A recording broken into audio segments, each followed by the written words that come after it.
আসসালামু আলাইকুম ওরহমতুল্লাহি ওয়াবারাকাতু। আমার নাম জোহানা জাহান। আবৃত্তি করছি কবি ফরুক আহমেদের লেখা পাঞ্জেরি কবিতাটি। রাত পোহাবার কত দেরি পাঞ্জেরি, এখনো তোমার আসমান ভরা মেঘে, সিতারা হিলাল এখনো ওঠেনি জেগে। তুমি মাস্তুলে আমি দাঁড় টানি ভুলে, অসীম কুয়াশা জাগে শূন্যতা ঘেরি। রাত পোহাবার কত দেরি পাঞ্জেরি, দীঘল রাতের শ্রান্ত সফর শেষে কোন দরিয়ার কালো দিগন্তে আমরা পড়েছি এসে।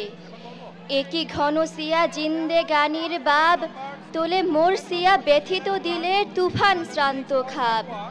অস্ফুট হয়ে ক্রমে ডুবে যায় জীবনের জয়ভেরি, তুমি মাস্তুলে আমি দাঁড় টানি ভুলে।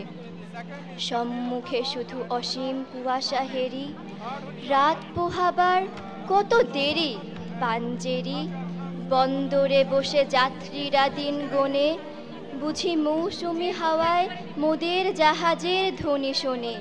বুঝি কুয়াশায় জ্যোৎস্না মায়ায় জাহাজের পাল দেখে, আহা পেরেশান মুসাফির দল দরিয়া কিনারে জাগে তকদিরে। নিরাশায় ছবি এঁকে পথহারা এই দরিয়া সুতায় ঘুরে, চলেছি কোথায় কোন সীমাহীন দূরে। তুমি মাস্তুলে আমি দাঁড় টানি ভুলে, একাকী রাতের ম্লান জুলুমাত হেরি। রাত পোহাবার কত দেরি পাঞ্জেরি, রাত পোহাবার কত দেরি পাঞ্জেরি। আসসালামু আলাইকুম।